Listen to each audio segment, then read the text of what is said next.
आज की एक बहुत बड़ी अपडेट महाराष्ट्र के शहर मुंबई से आ रही है, जहां पर घर छोड़कर गई बीवी को बुलाने के लिए पति ने बेटे को कफन पहनाया और बेटी के गले में फंदा डालकर फोटो पत्नी को भेज दी। गुस्से में गांव गई पत्नी को वापस बुलाने के लिए पति ने बच्चों की मौत की झूठी कहानी गढ़ डाली।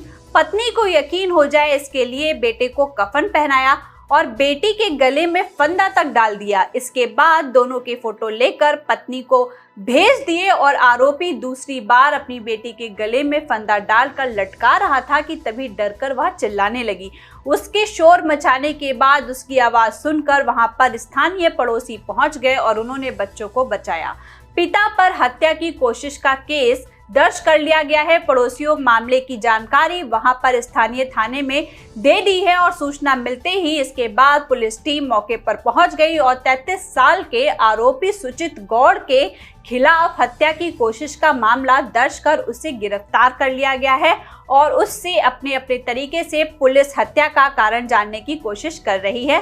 सीनियर इंस्पेक्टर प्रकाश बेले ने बताया कि आरोपी ने पत्नी को बुलाने के लिए बेटे और बेटी की मौत की झूठी कहानी बड़े ही अवास्तविक तौर पर रची थी और इसके बाद में बेटा तो उसके कहने में आ गया और बिना कुछ कहे कफन लेटकर सो गया, लेकिन बेटी के गले में उसने जैसे ही फंदा डाला तो उसने शोर मचा दिया और बेटी की उम्र मात्र 13 वर्ष बताई जा रही है, वहीं बेटा 8 साल का है और यह घटना बीते शनिवार को घटित हुई है। प्रकाश बेले के मुताबिक सुचित गौड़ नशे का आदी है।